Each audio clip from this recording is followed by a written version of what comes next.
ఓం శ్రీ గురుభ్యో నమః. సెప్టెంబర్ రాసుల్లో ద్వాదశ రాసుల యొక్క ఫలితాలు ఏ విధంగా ఉండబోతున్నాయి? ముఖ్యంగా గ్రహ సంచార వీక్షణం అనేది చాలా ముఖ్యం ఇందులో. అంటే గ్రహాల యొక్క సంచారం చేస్తుండగా మరి ఇవన్నీ కూడా గోచారరీత్యా చెప్పబడిన ఫలితాలు కాబట్టి ఈ గోచార పరంగా మిగతా గ్రహాల యొక్క కలయికలు, గ్రహాల యొక్క స్థానాలు, వాటి యొక్క మంచి చెడు యొక్క ఫలితాలను మనం ఒకసారి పరిశీలన చేస్తే సెప్టెంబర్ మాసంలో వృషభ రాశిలో గురువు యొక్క సంచారం, మీనంలో రాహు యొక్క సంచారం, అలానే కుంభంలో శని, రవి బుధులు సింహ కన్యా రాశుల్లోనూ, శుక్రుడు కన్యా తులా రాశుల్లో సంచారం చేయటం, కన్యలో కేతు యొక్క సంచారం జరుగుతుంది. ఇక్కడ ఈ సంచారం వల్ల ఏ విధంగా ఉండబోతుంది అంటే మిథునంలో కుజుడు ఉన్నాడు. కుజుడు యొక్క సంచారాన్ని కూడా మనం చూడాలి కదా. అంటే అన్ని గ్రహాల యొక్క సంచారాన్ని మనం చూసినట్లయితే ఏ విధంగా ఉండబోతుంది. అందులో రవి బుధులు కూడా స్వక్షేత్రమైన సింహరాశిలో సంచారం చేయటం కొన్ని రోజుల పాటు, సెప్టెంబర్ మధ్యలో మళ్ళీ కన్యారాశిలోకి వెళ్ళిపోవటం, కేతు శుక్రుల యొక్క కలయిక కన్యారాశిలో ఉండటం, శుక్రుడు మళ్ళీ తులారాశిలోకి వెళ్ళిపోవటం, గురువు వృషభ రాశిలో సంచారం చేయటం, అలానే మిథునంలో కుజుడు యొక్క సంచారం. కుజుడు ఉన్నదానికంటే కూడా 45 రోజుల పాటు కుజుడు రాశిలో ఉండాలి. కుజుడు స్తంభన కావటం. మరి ఈ సంచారం వల్ల వివిధ రాశుల యొక్క ఫలితాలు ఏ విధంగా ఉందో ఒక్కసారి మనం పరిశీలన చేస్తున్నట్లయితే ఇవన్నీ కూడా గోచారరీత్యా చెప్పబడే ఫలితాలు అంటారు. ఈ గోచారరీత్యా చెప్పబడే ఫలితాలు ఏ విధంగా ఉన్నాయో ఒక్కసారి మనం ద్వాదశ రాశుల వాళ్ళందరికీ కూడా ఒకసారి పరిశీలన చేద్దాం. మకర రాశి వాళ్ళకి సెప్టెంబర్ మాసంలో గ్రహస్థితిని అనుసరిస్తే పంచమ స్థానంలో గురువు వల్ల ఉద్యోగపరంగా కానీ ఒక ఆదాయపరంగా కానీ అనుకూలంగా ఉంటుంది. అనేక మార్గాల్లో ఆదాయం పొందే అవకాశాలు ఎక్కువగా ఉంటాయి. అనేక మార్గాల్లో ఆదాయం పొందటమే కాకుండా కొంత మానసికంగా ఒత్తిడికి గురే అవకాశాలు ఎక్కువగా ఉంటాయి. అంటే గురువు వల్ల లాభం కలుగుతుంది. విద్యార్థులు కూడా చదువు పట్ల శ్రద్ధ పెడతారు. మంచి కాలేజీలో సీట్ వచ్చే అవకాశాలు ఎక్కువగా ఉంటాయి. విద్యార్థులకు కూడా అనుకూలమైన కాలం. స్త్రీలకు ఉన్నతమైన అభిప్రాయాలు కలిగి తన కాళ్ళ మీద తను నిలబడాలనే ఒక ఉద్దేశంతో ముందుకు వెళ్ళే అవకాశాలు ఎక్కువగా ఉంటాయి. అంటే వీళ్ళందరికీ కూడా అనుకూలంగా ఉండే అవకాశాలు ఎక్కువగా ఉంటాయి. అంటే గురుబలం అనేది బాగా పెరుగుతుంది కాబట్టి ఇక్కడ శుక్రుడు యొక్క సంచారం వల్ల కూడా వివాహాది శుభ కార్యక్రమాల్లో పాల్గొనటం, తీర్థయాత్రలు పుణ్యక్షేత్రాలకు వెళ్ళే అవకాశాలు ఎక్కువగా ఉంటాయి. దానితో పాటు శుక్రుడు ఏదైతే వీళ్ళకి కన్యా తులారాశిలో శుక్రుడు యొక్క సంచారం వల్ల వీళ్ళకి మంచి లాభాలు కలగటం ఒకటి, ఉన్నతమైన అభిప్రాయాలు కలగటం ఒకటి, వివాహం రాని స్త్రీ పురుషులు వివాహం కావటం, అలానే ప్రేమించుకున్న యువతి యువకులు ఎవరైతే ఉంటారో వాళ్ళందరూ కూడా పెద్దలను ఒప్పించి వివాహం చేసుకునే అవకాశాలు ఎక్కువగా ఉంటాయి. అంటే వీళ్ళకి లవ్ అట్రాక్షన్తో పాటు మ్యారిటల్ స్టేటస్ అనేది చాలా అనుకూలంగా ఉంటుందని చెప్పుకోవచ్చు. మ్యారేజ్ లైఫ్ అనేది చాలా బాగుంటుంది. అంటే వాళ్ళకి అనుకూలమైన పరిస్థితులు వాళ్ళు చక్కదిద్దుకొని ఒక డిజైన్ చేసుకొని ముందుకు వెళ్ళే అవకాశాలు ఎక్కువగా ఉంటాయి. దానితో పాటు తృతీయ స్థానంలో రాహు యొక్క సంచారం. తృతీయ స్థానంలో రాహు యొక్క సంచారం వల్ల విదేశాలకు వెళ్ళటం ఒకటి, విదేశాలతో పాటు మంచి కంపెనీలో కూడా వాళ్ళకి మంచి ఉద్యోగం లభించే అవకాశాలు ఎక్కువ ఉంటాయి. అలానే ఎక్కడైతే విదేశాల్లో నివసిస్తున్న మన వ్యక్తులు ఎవరైతే ఉంటారో వాళ్ళందరికీ కూడా అక్కడ మంచి ఉద్యోగం రావటం జరుగుతుంది. అంటే ఎక్స్పెక్ట్ చేయని ఉద్యోగం వస్తుందని అర్థం. అంటే మళ్ళీ గుడ్ జాబ్ వచ్చే అవకాశాలు ఎక్కువ ఉంటాయి.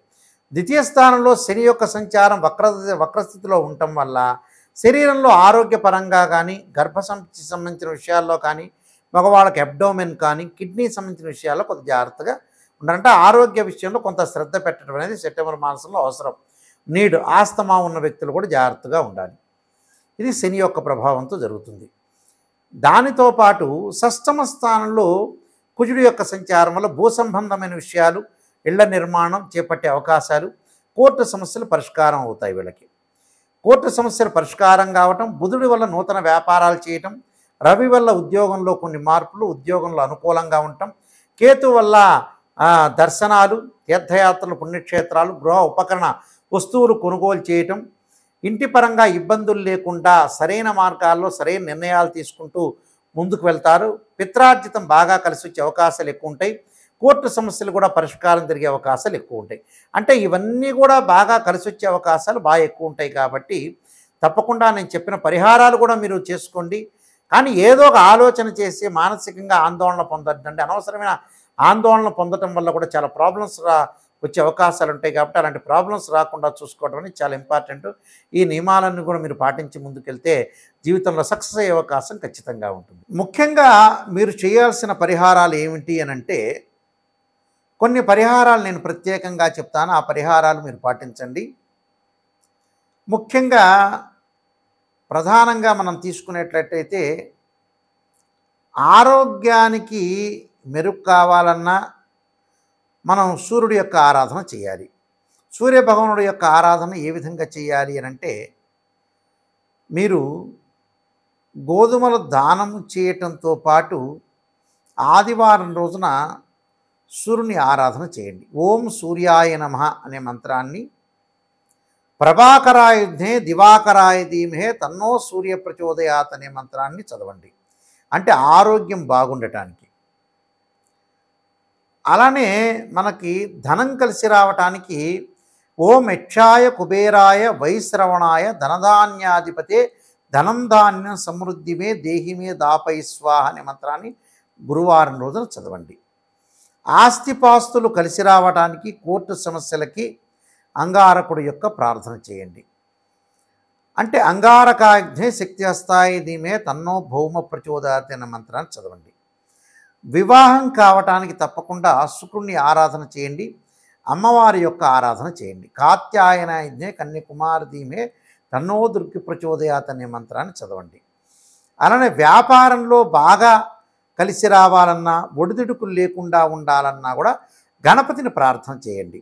వక్రతుండ మహాకాయ కోటి సూర్య సమప్రభ నిర్విఘ్నం కురు మే దేవ సర్వకార్యేషు సర్వదా అనే మంత్రాన్ని బుధవారం రోజు చదవండి. దాంతోపాటు తత్పురుషాయుధే వక్రతుండాయ ధీమే తన్నోదంతి ప్రచోదయాత్ అనే మంత్రాన్ని చదివితే వ్యాపారం బాగుంటుంది. విద్యయందు అనుకూలంగా ఉండటానికి సరస్వతీదేవిని ప్రార్థన చేయండి. అలానే దక్షిణామూర్తి స్తోత్రాన్ని కూడా పారాయణం చేయటం వల్ల మనకి బాగుంటుంది. అలానే మనోభావాలు దెబ్బతినకుండా మనస్సు అంతా కూడా బాగుండాలంటే క్షీరపుత్రాయుధి అమృతతత్వాయ ధీమే తన్నో చంద్ర ప్రచోదయాత్ అనే మంత్రాన్ని చదవండి. ముఖ్యంగా ఉద్యోగంలో ఒడిదొడుకులు ప్రమోషన్లు రావాలన్నా ఉద్యోగం కావాలన్నా కూడా తప్పకుండా గురువును ఆరాధన చేయండి. గురువును ఆరాధనతో పాటు ముఖ్యంగా మీరు నవగ్రహాల యొక్క ప్రదర్శన చేయండి. నవగ్రహాల ప్రదర్శనతో పాటు మీరు చేయాల్సిన ముఖ్యమైన పని ఏమిటంటే ఏదైనా సరే గురువారం రోజున చక్కగా శనగలతో చేసిన వంటకాన్ని నైవేద్యం పెట్టండి. ఓం నమశివాయ పంచాక్షరి చేయండి. ఓం నమో నారాయణాయనమనే అష్టాక్షరి మంత్రాన్ని చదవటం వల్ల కూడా మీకు ఉద్యోగం వచ్చే అవకాశం ఒకటి ఉంటుంది. అలానే విఘ్నాలు జరుగుతుంటాయి. మనం ఏది చేయాలనుకున్నా కూడా కొన్ని విఘ్నాలు జరగకుండా ఉండాలంటే విఘ్నేశ్వరుని ఆరాధన చేయండి. విఘ్నేశ్వరుని గకార అష్టోత్తరంతో ఆరాధన చేయటం వల్ల మీకు విఘ్నాలు లేకుండా ఉండే అవకాశం అనేది ఒకటి ఉంటుంది. అంటే ఇవన్నీ కూడా మీరు చేయటం వల్ల మీకు మంచి జరిగే అవకాశం ఖచ్చితంగా ఉంటుంది. నేను చెప్పిన వాళ్ళందరూ కూడా మీరందరూ కూడా చెప్పిన రాసులంతా కూడా మీరు పాటించండి. ఈ రాశి వాళ్ళందరూ కూడా చక్కగా ఇది చేయండి. చేస్తే మీకు మంచి జరిగే అవకాశం ఖచ్చితంగా ఉంటుంది. మీ అందరికీ కూడా మంచి జరగాలని ఆశిస్తూ సర్వే జన సుఖినో భవంతు.